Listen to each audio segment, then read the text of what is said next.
distinction. Il va nous donner des toupos. Le Seigneur va nous parler de 4 femmes. Et être une femme de distinction, c'est aussi être distinguée par le Seigneur lui-même. C'est-à-dire que quand le Seigneur te regarde, il faut qu'il te trouve différente. Et le Seigneur va nous parler de 4 femmes dont il a rendu lui-même témoignage qu'elles sont différentes. C'est-à-dire que ce sont des femmes qui ont posé des actes. Et aujourd'hui, quand on lit, on se rend compte que ces femmes, ce sont des femmes de distinction parce qu'elles ont su faire des choses qui ont fait qu'elles sont différentes des autres. Et nous nous aspirons à poser des actes qui vont toucher le cœur du Seigneur. Des actes qui vont faire qu'on soit distingué. C'est bien qu'on soit distingué aux yeux des hommes, c'est bien. Quand on nous voit l'apparence, tout ça. Mais le Seigneur dira qu'il est celui qui regarde le cœur. Et que quand le Seigneur nous regarde, qu'il voit lui-même, qu'il dise, qu'il rend témoignage comme il a fait le Job. Amen. Amen. Le Seigneur a dit à Satan, as-tu vu mon serviteur Job? Que le Seigneur dise, as-tu vu ma fille Shira? Regarde comme elle est différente. Dans le proverbe, on dit que toutes les filles, toutes les femmes sont vertueuses, mais toi, tu les surpasses toutes. Amen. Amen. Tu dois être une femme quand Jésus te regarde. C'est pas quelqu'un qui va dire, non, cette soeur-là, vraiment, quand je la vois, cette femme, ma collègue, elle est comme ça. C'est bien quand les hommes disent, mais qu'est-ce que Jésus dit de toi? Qu'est-ce que Jésus dit de toi? Celui qui est assis là-haut, qu'est-ce qu'il dit? La Bible dit qu'il y a les 24 vieillards. Imagine que Jésus est en train de parler de toi. Il dit qu'au Gabon, il n'y a pas une comme ma fille. Elle est distinguée. Alléluia. Prenons la parole de Dieu dans Luc 7. Luc 7, à partir du verset 36. Si on peut m'aider dans la lecture. Luc 7, à partir du verset 36 jusqu'à 50. 36. Un pharisien pria à Jésus de manger avec lui. Jésus entra dans la maison du pharisien et se mit à table. Et voici une femme pécheresse qui se trouvait dans la ville, ayant su qu'il était à table dans la maison du pharisien, apporta un vase d'albâtre plein de parfums et se tint derrière aux pieds de Jésus. Elle pleurait, et bientôt elle lui mouilla les pieds de ses larmes, puis les essuya avec ses yeux, les baisa et les oignit de parfum. Le pharisien qui l'avait invité, voyant cela, dit en lui-même, si cet homme était prophète, il connaîtrait qui et de quelle espèce est la femme qui le touche, et connaîtrait que c'est une pécheresse. Amen. Ma soeur, tu parles au verset 44. Verset 44. Puis se tournant vers la femme, il dit à Simon, vois-tu cette femme? Je suis entré dans ta maison et tu ne m'as point donné d'eau pour laver mes pieds. Mais elle les a mouillés de ses larmes et les a essuyés avec ses cheveux. Tu ne m'as point donné de baiser, mais elle, depuis que je suis entrée, elle n'a point cessé de me baiser les pieds. Tu n'as point versé d'huile sur ma tête, mais elle a versé du parfum sur mes pieds. C'est pourquoi je te le dis, ses nombreux péchés ont été pardonnés, car elle a beaucoup aimé. Mais celui à qui on pardonne, peu aime peu. Et il dit à la femme, tes péchés sont pardonnés. Ceux qui étaient à table avec lui se mirent à dire en eux-mêmes, qui est celui-ci qui pardonne même les péchés? Mais Jésus dit à la femme, ta foi t'a sauvée, va. Amen. Ici, cette femme, c'était une femme pécheresse aux yeux des hommes. Quand on la voyait, cette femme, le pharisien le dit même que si Jésus savait, il n'allait pas laisser la femme lui toucher. Et ici, le Seigneur nous apprend quelque chose de fondamental. Un pharisien, c'est quelqu'un qui avait la connaissance. C'était des grands docteurs de la loi. Mais cette femme va se distinguer des docteurs de la loi. Imaginez, aux yeux des hommes, comment ça peut être incroyable. Une femme pécheresse qui se distingue des docteurs de la loi. Et le Seigneur lui-même rend témoignage de cette femme. Il dit au verset 44, alors se tournant vers la femme, il dit à Simon, vois-tu cette femme? Je suis entré dans ta maison, tu ne m'as pas donné d'eau pour laver mes pieds, mais elle les a mouillés de ses larmes et les a essuyés avec ses propres cheveux. Amen. Cette femme a posé un acte qui a touché le cœur du Seigneur. En fait, elle a tellement élevé le Seigneur comparé à ce pharisien. Ce pharisien était un docteur de la loi. il prétendait connaître la loi, mais il n'a pas saisi qui était dans sa maison. Mais cette femme qui était pécheresse, elle a pris un parfum. Le parfum, ça représente ce qu'elle avait de cher, de précieux. Elle répond ça, c'est-à-dire qu'elle reconnaît que même ça là, c'est rien. La femme de distinction, c'est celle qui arrive devant le Seigneur. Elle prend tout ce qu'elle peut avoir de précieux, elle le donne au Seigneur. Parce qu'elle reconnaît que quoi, peu importe ce qu'elle peut avoir, ça n'aura jamais le même prix que Jésus. Et cette femme se distingue. Et le pharisien raisonne en lui-même. Mais il n'a pas saisi en fait. Et je voudrais te donner ce topo. Saisis la grâce du Seigneur. Peut-être que tu es dans un péché. Peut-être que tu te sens condamné par les hommes. Parce que cette femme était condamnée par les hommes. Mais elle s'est distinguée. Elle s'est distinguée de ce docteur de la loi parce qu'elle allait au pied du Seigneur. Elle a pleuré. Elle a essuyé les pieds du Seigneur avec sa chevelure. Donc elle s'est dépouillée devant le Seigneur. Elle a versé ses larmes. Amen. On va continuer dans Luc 7, donc Luc 8, pardon, au verset 41. Luc le 8, au verset 41.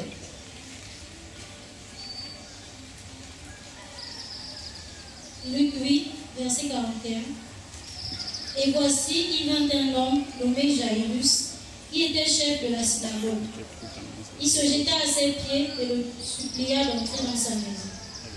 Parce qu'il avait une fille unique d'environ 12 ans, qui se mourait. Pendant que Jésus y allait, il était pressé par la foule. Or, il y avait une femme atteinte d'une perte de sang depuis 12 ans et qui avait dépensé tout son bien pour les médecins, sans qu'aucun n'ait pu la guérir.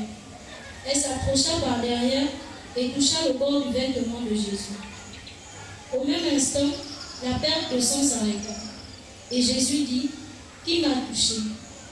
Comme tous s'en défendaient, Pierre et ceux qui étaient avec lui dirent, « Maître, la foule t'entoure et te presse, et tu dis qui m'a touché. » Mais Jésus répondit, « Quelqu'un m'a touché, car j'ai connu une force qui était sortie de moi. » La femme, se voyant découverte, vint toute tremblante se jeter à ses pieds et déclara devant tout le peuple pourquoi elle l'avait touché et comment elle avait été guérie à l'instant.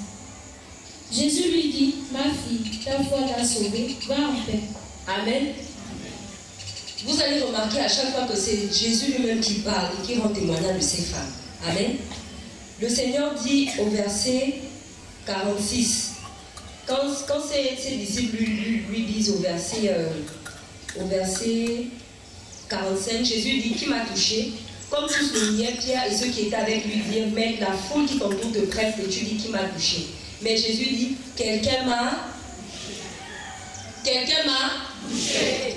Quelqu'un m'a touché. » Nous sommes une foule de personnes. Nous sommes ici aujourd'hui, nous sommes une foule de personnes et Jésus est là. Et Jésus va dire de lui-même, quand ses disciples disent, « Mais tu ne vois pas tout ce monde ?» Il dit, « Quelqu'un m'a touché. » Non, vous ne pouvez pas comprendre les disciples. Je vous dis que quelqu'un m'a touché. C'est vrai, les gens me touchent, on me dit, « Maître !» Comme la sœur disait, tout le monde dit, « Parle !» Mais cette femme-là a touché Jésus et lui-même. C'est pourquoi je disais, la femme de distinction, c'est celle qui pose des actes et le Seigneur lui-même rend témoignage. Il dit, quelqu'un m'a touché. Par rapport à la situation que tu traverses depuis des années, cette femme, ça faisait 12 ans. De quelle manière t'approches-tu de Jésus pour le toucher? Est-ce que tu es incrédule?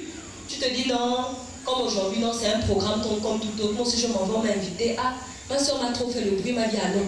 Moi, si je m'en vais, écouter. Donc, tu es assis. Mais Jésus est là. Jésus est là. Et comment tu vas le toucher? Le toucher, là, ce n'est pas physique. Parce qu'il marchait bien au milieu des gens. Tout le monde le pressait, la foule le pressait. Mais cette femme a mis quelque chose en avant. Elle a mis quelque chose en action. Ça s'appelle la femme de distinction, c'est une femme de foi. Amen ou pas amen? Amen. On peut acclamer la parole. La femme de distinction, c'est une femme de foi. Elle touche Jésus comme personne ne le touche. Ça fait des années, Seigneur, que j'ai ce fardeau. Ça fait des années que j'ai ce problème. Ça fait même des années que j'ai cette maladie. On m'a condamné. La médecine a dit que je ne vais plus guérir. J'ai déjà dépensé mon argent. Mais Seigneur, sur ta parole, je jette le filet. C'est ce que la femme qui avait la perte de sang a fait. C'est-à-dire qu'elle s'est distinguée de la foule. Ce jour-là, même si c'était 10 millions, elle a touché Jésus. Ça veut dire que tu peux marcher avec les autres, tout le monde dit Alléluia, nous marchons, nous cherchons Jésus. Mais parmi la foule, ma soeur, distingue-toi. Distingue-toi de la foule. Parce que tout le monde ne cherche pas Jésus pour la même raison. Tout le monde ne cherche pas Jésus pour la même raison. Mais toi, tu dois être comme cette femme. Jésus doit rendre témoignage de toi que tu l'as touché. Ta prière m'a touché. Ta foi t'a sauvé. Va en paix. Et le Seigneur te délivre. Tu n'es pas obligé d'être sauvé. On ne dit pas ici que quand la femme a touché, elle a été propulsée. Ça s'est passé entre Jésus et elle lui a mis celle qu'une force est sortie de lui. Amen. Parce qu'il y a la foi qui agit. Ça, ce sont les clés du royaume, les principes. Tu mets la foi en action, tu vois la gloire de Dieu. Amen. Amen. Et on va voir une autre femme. C'est dans Luc 10. Luc 10 à partir du verset 38. De 38 à 42. Luc 10, 38 à 42.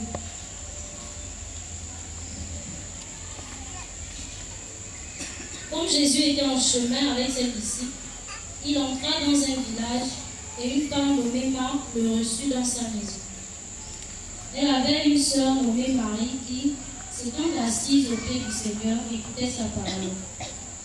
Marthe, occupée à divers soins domestiques, survint et dit: Seigneur, cela ne te fait-il rien que ma sœur me laisse seule pour servir? Dis-lui donc de t'aider. Le Seigneur lui répondit: Marthe, Marthe, tu t'inquiètes et tu t'agites pour beaucoup de choses. Une seule chose est nécessaire. Marie a choisi la bonne part qui ne lui sera point ôtée. Amen. Jésus dit que, c'est Jésus même qui parle. Je vous dis à chaque fois que les grands témoignages. Marie a choisi la bonne part qui ne lui sera pas ôtée. Et dans ma version, on dit de Marthe, mais Marthe, au verset 40, mais Marthe était distraite par divers soins domestiques, et étant venue à Jésus, elle dit: Seigneur, ne te suis pas que ma soeur me laisse servir toute seule. Voilà une catégorie de femmes. Distraite dans les occupations, même servant le Seigneur dans l'activisme. La femme de distinction, c'est celle qui sait qu'il y a un temps pour tout. Il y a un temps pour tout. Et Marie s'est distinguée de sa sœur Marthe. Pourtant, aux yeux des hommes, Marthe pouvait paraître celle qui est dans la volonté de Dieu. Oui ou non?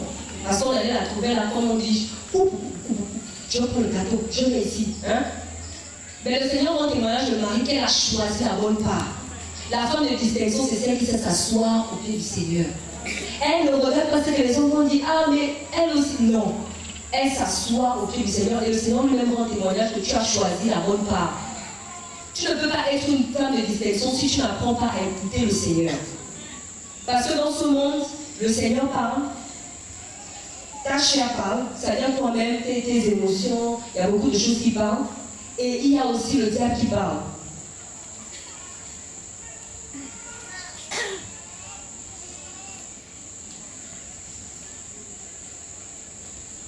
Et si tu ne t'assois pas dans la présence du Seigneur pour écouter ce qu'il a à te dire, si tu ne prends pas l'habitude de t'asseoir dans la présence du Seigneur, c'est quoi? Une femme de distinction, c'est celle qui médite la parole. Parce que souvent, je discute beaucoup avec beaucoup de personnes, des femmes qui sont, peut-être ça fait longtemps dans la foi, il y a d'autres même qui cherchent le Seigneur, il y a beaucoup qui cherchent le Seigneur, mais il leur manque quelque chose, il leur manque l'essentiel. Elles ne prennent pas la peine, le temps de s'asseoir, méditer la parole, prier, jeûner pour écouter Dieu lui-même. Et il arrive qu'il y a des moments où elles cherchent des réponses. Elles veulent que Dieu leur parle. Et au lieu de patienter dans la présence de Dieu, au lieu de prier, de méditer, elles écoutent plus les hommes. Et elles passent à côté. Il y a vraiment un temps pour tout. Amen. Le dernier exemple que le Seigneur nous donne, c'est dans Marc 14. Marc 14. On va finir par là. Marc 14, à partir du verset 3.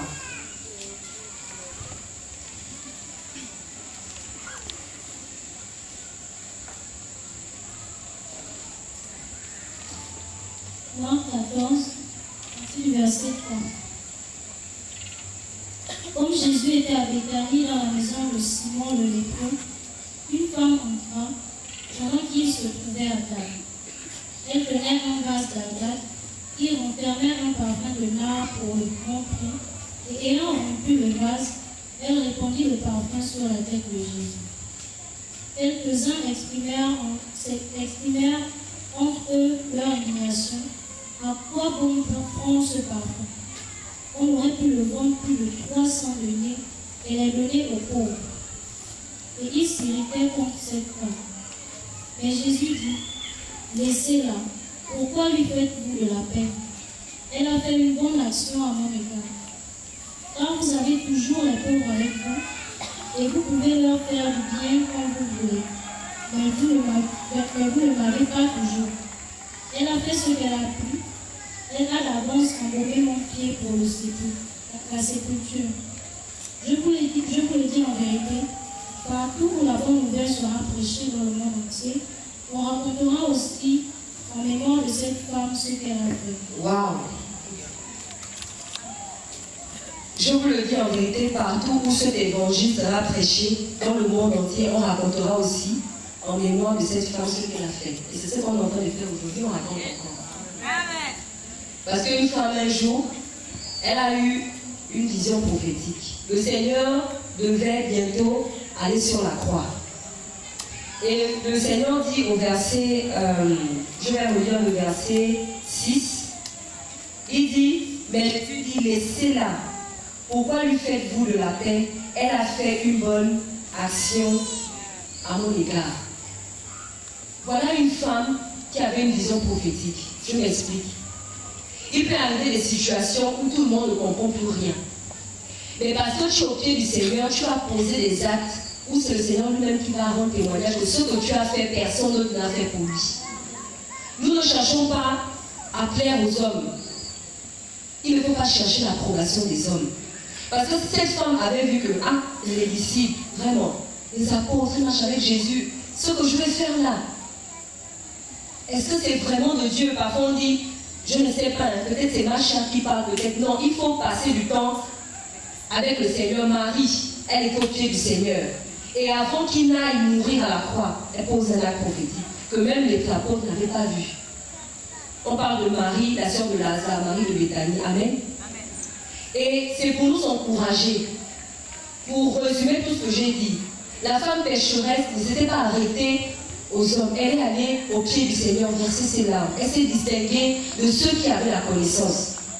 La femme qui avait la perte de sang n'a pas raisonné en elle-même pour dire oui, je suis malade depuis, et puis je pense que celui-là, ce sera comme les autres. Jésus, c'est pas comme les nanas qui t'ont fait manger le bois, qui t'ont fait aller par. Non, Jésus, lui, c'est du tic au tac. Quand il parle, tout de suite la maladie se soumet. Et cette femme a compris ça, c'est pourquoi elle allait toucher Jésus avec foi et elle a eu sa guérison. La guérison n'est pas seulement physique.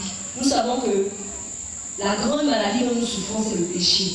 Tu peux être guéri physiquement, mais si tu vas en enfer, ça t'aura servi à quoi?